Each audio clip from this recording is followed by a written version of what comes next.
2024 లేదా 25లో డిగ్రీ లేదా బీటెక్ చదివారా? సాఫ్ట్‌వేర్ జాబ్ కోసం ఎదురు చూస్తున్నారా? అయితే కోడ్ జ్ఞాన్ 100 డేస్ కోర్సులో చేరండి, జాబ్ సాధించండి. హలో సుధీర్ వర్మ గారు. Happy morning sir. Happy morning అన్న. ఇవాళ ఓటీటీకి ఉన్న ట్రెండ్ మామూలుగా లేదు. అవును సార్. నిజంగానే ప్లాట్ఫామ్ క్రియేట్ చేస్తున్నారు, ఫాస్ట్గా గ్రో అవుతున్నారు. అంటే దాని ప్రమోషన్ లెవెల్ కూడా ఆ విధంగానే ఉన్నాయి. ఆ ప్లాట్ఫామ్ని ఆ విధంగా ఆ లెవెల్కి తీసుకువెళ్ళిపోతున్నారు. ఓటీటీలు అనేది నిజంగా సాధ్యమేనా? ఒకవేళ బిజినెస్ ఏ విధంగా ఉంటుంది? ఓటీటీ మనకి ఫుల్ ఫామ్ వచ్చేసరికి over the top. OTT platform full form ఏంటంటే ఓవర్ ద టాప్. అంటే టాప్లో ఎలా ఉండాలి ఆ బిజినెస్ యూజ్ చేసి, అందులో ఉండే టెక్నాలజీస్ మెథడ్స్ ఏంటి అనుకుంటే, ఇనీషియల్గా ఇండియాలో నెట్ఫ్లిక్స్ కన్నా అమెజాన్ ప్రైమ్ బాగా పాపులర్. ఎందుకంటే అమెజాన్ వాళ్ళు already super successful, number of business activities ఉన్నాయి. వాళ్ళు అమెజాన్ ప్రైమ్ అనే ఒక కాన్సెప్ట్ని డిజైన్ చేశారు. నెంబర్ ఆఫ్ మూవీస్ని అందులో మనం ప్రొజెక్ట్ చేసుకోవచ్చు. ఈ ఆన్ డిమాండెడ్ వీడియోస్కి టీవీ ఛానల్కి ఉండే తేడా ఏంటి అంటే, ఇవాళ ఓటీటీస్ సక్సెస్ అవ్వడానికి రీజన్ కూడా ఏంటంటే, మీకు నచ్చింది మీరు చూసుకోవచ్చు అందులో per the annual subscription. But ఓటీటీలో సూపర్ సక్సెస్ఫుల్గా ఉన్నది ఎప్పుడు కూడా నెట్ఫ్లిక్స్ కంపారిటివ్లీ అమెజాన్ ప్రైమ్ కన్నా. అసలు ఈ ఓటీటీ మాడ్యూల్ ఏంటి, వీళ్ళలో ఉండే బిజినెస్ యాక్టివిటీస్ ఏంటి, ఏ రకంగా దీన్ని వీళ్ళు సక్సెస్ఫుల్ చేస్తారనుకుంటే, ప్లాట్ఫామ్ డిజైన్ చేసుకుంటారు. ప్లాట్ఫామ్లో మనం ఏ టైప్ ఆఫ్ నిష్ని ప్రమోట్ చేస్తున్నాం. యాజ్ ఆఫ్ నా ఓటీటీ అంటే మోస్ట్లీ కూడా మూవీస్, ప్రోగ్రామ్స్, ఈ రెండింటి మీద, ఎంటర్టైన్మెంట్ ఛానల్ మీద ఎక్కువగా ఓటీటీస్ డబ్బులు సంపాదిస్తున్నాయి.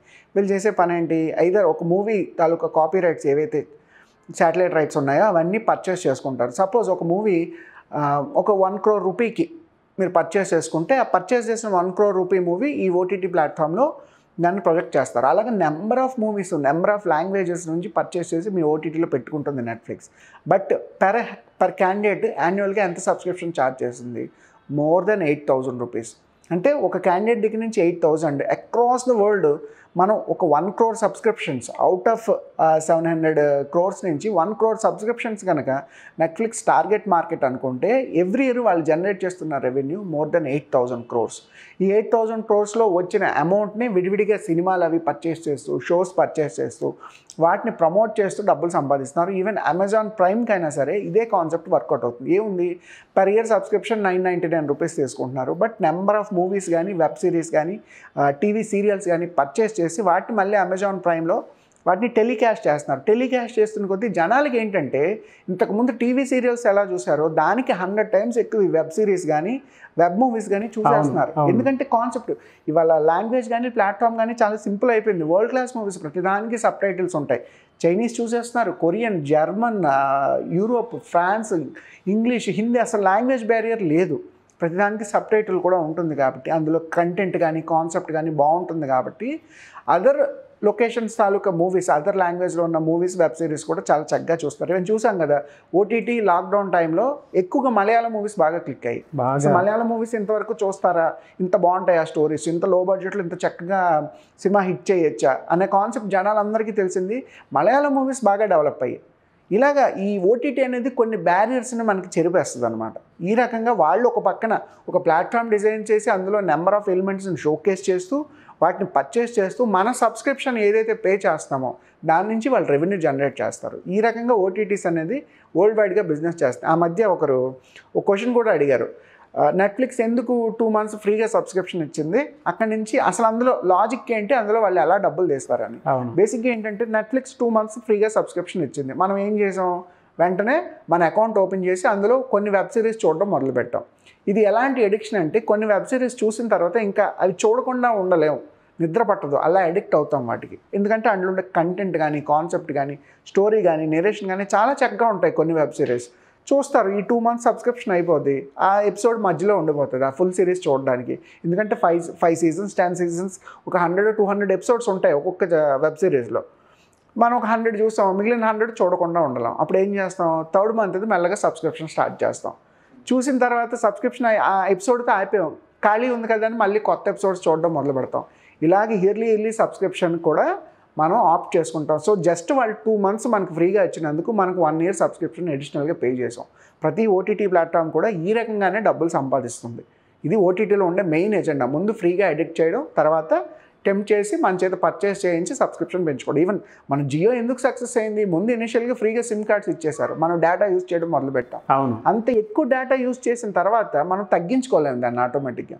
సో ఖచ్చితంగా ఇయర్లీ ప్యాకేజెస్ కానీ ఫుల్ రీఛార్జెస్ కానీ వెళ్ళిపోతాం. ఒక ఫ్రీ అనే కాన్సెప్ట్తో ఎలా కార్పొరేట్ కంపెనీస్ మనల్ని బిజినెస్కి కన్వర్ట్ చేసుకుంటాను దాంట్లో లాజిక్ ఇదే.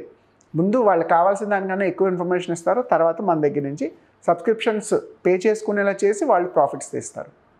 గ్రేట్ అండి. ఓటీటీ ప్లాట్ఫామ్ క్రియేట్ చేయడం అనేది అంతే ఈజీ అని ఎవరికైనా సరే ఇంట్రెస్ట్ ఉండేటువంటి వాళ్ళు క్రియేట్ చేసి ముందుకెళ్ళాలనుకుంటారు. అటువంటి వాళ్ళు మిమ్మల్ని అప్రోచ్ అవ్వాలి అనుకుంటారు. ఓటీటీలో పెద్ద ఛాలెంజ్ ఏం లేదండి. బేసిక్గా ఓటీటీ డిజైన్ చేయడంలో పెద్ద ఛాలెంజ్ ఏం లేదండి. మనం ఇప్పుడు ఒక వెబ్సైట్, ఒక మొబైల్ యాప్ ఎలా డిజైన్ చేసుకుంటున్నామో అలాగే ఒక ఓటీటీ ప్లాట్ఫామ్ని డిజైన్ చేసుకోవచ్చు. అయితే నిష్ ఆల్రెడీ మూవీస్కి 4-5 ఓటీటీ ప్లాట్ఫామ్స్ అవైలబుల్గా ఉన్నాయి, మూవీస్, వెబ్ సిరీస్కి. వీటికి కాకుండా మనం కొత్త నిష్ ఏదైనా ఐడెంటిఫై చేస్తాం, ఐదర్ బిజినెస్కి కానీ, ట్రైనింగ్స్కి కానీ, స్టార్టప్స్కి, లేదు అంటే ఇప్పుడు బ్యాంక్ ఎగ్జామ్స్ చాలామంది ప్రిపేర్ అవుతారు, సెంట్రల్ గవర్నమెంట్ ఎగ్జామ్స్ ప్రిపేర్ అవుతారు.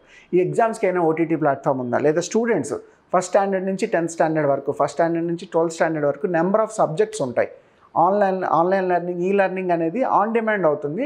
బట్ ఓటీటీ ద్వారా నెంబర్ ఆఫ్ క్లాసెస్ అన్ని డిజైన్ చేసి మనం ముందే యాప్లో పెట్టుకుంటే సబ్స్క్రైబర్స్ ఎవరికి ఏ సబ్జెక్ట్ కావాలంటే ఆ సబ్జెక్ట్ చూస్ చేసుకుంటారు. ఇందులో లాంగ్వేజెస్ నేర్పించవచ్చు, ఆర్ట్స్ నేర్పించవచ్చు, సైన్స్ నేర్పించవచ్చు. Of course there are number of e learning platforms, but OTT into a learning platform it is a new concept. Definitely we can try with that. ప్రస్తుతం అయితే సినిమాల వరకు demand ఉంది, సినిమాలకి ఎక్కువ డిమాండ్ ఉంది. స్పాటిఫై అన్నీ చూసుకున్నా సరే సాంగ్స్ వరకు ఉంది. But OTT training TV shows కానీ లేదంటే ట్రైనింగ్కి సంబంధించినవి కానీ పెట్టుకోవచ్చు. Really good idea. ఎలా సార్ వీటికి రిటర్న్స్ ఏ విధంగా ఉంటాయి, ఇన్వెస్ట్మెంట్ ఏ విధంగా ఉంటుంది? ఇన్వెస్ట్మెంట్ అనుకుంటే సార్ మనం ఒక ఓటీటీ ప్లాట్ఫామ్ని వెరీ బేసిక్గా డిజైన్ చేసినా సరే 5 to 10 lakhs అయితే ఇనిషియల్ బడ్జెట్ అవుతుంది. ఎందుకంటే it is completely technology platform. ఇంకోటి అనుకోండి, ఆన్లైన్లో ఆఫ్లైన్లో అడ్జస్ట్ చేయొచ్చు. మన బిజినెస్ స్టార్ట్ చేసేదే టెక్నాలజీ మీద, అంటే వెబ్, యాప్ కంపల్సరీగా ఉండాలి. కాబట్టి ఆ రెండింటిని మనం పర్ఫెక్ట్గా డిజైన్ చేసుకోవాలి. దానికి ఒక మంచి పేమెంట్ గేట్వే ఉండాలి, సబ్స్క్రిప్షన్ ప్యాకేజెస్ ఉండాలి, అండ్ సర్వర్స్ చాలా చక్కగా రన్ అవ్వాలి. So minimum 5 to 10 lakhs very basic budget అనమాట. 5 to 10 lakhsలో ఓటీటీ కనుక స్టార్ట్ చేసుకొని, సపోజ్ ఈరోజు మనం ట్రైనింగ్ క్లాసెస్ ఫస్ట్ స్టాండర్డ్ నుంచి 10th స్టాండర్డ్ వరకు నెంబర్ ఆఫ్ క్లాసెస్, సబ్జెక్ట్స్ అన్నింటి మీద కోర్సులు డిజైన్ చేసి అందులో పెట్టుకున్నాం. ఒక స్టూడెంట్ దగ్గర 1000 రూపీస్ సబ్స్క్రిప్షన్ తీసుకొని మనం ఒక 10,000 స్టూడెంట్స్నో 1 lakh స్టూడెంట్స్నో ఫోకస్ చేసినట్టయితే అది యావరేజ్గా ఒక 50 lakhs నుంచి 1 crore రూపీ అనేది రెవెన్యూ జనరేట్ అవుతుంది పెర్ ఇయర్. అండ్ మీరు ఎన్ని కొత్త కోర్సులు అందులో ఇండల్ చేసుకుంటున్నారు, ఎన్ని బ్రాండ్స్ని ప్రమోట్ చేస్తున్నారు, మీ సబ్స్క్రిప్షన్ ఎలా పెరుగుతుంది అన్న దాని మీద మీ ప్రాఫిట్స్ కానీ రెవెన్యూ కానీ డిపెండ్ అయి ఉంటుంది. Yes sir, on a simple note.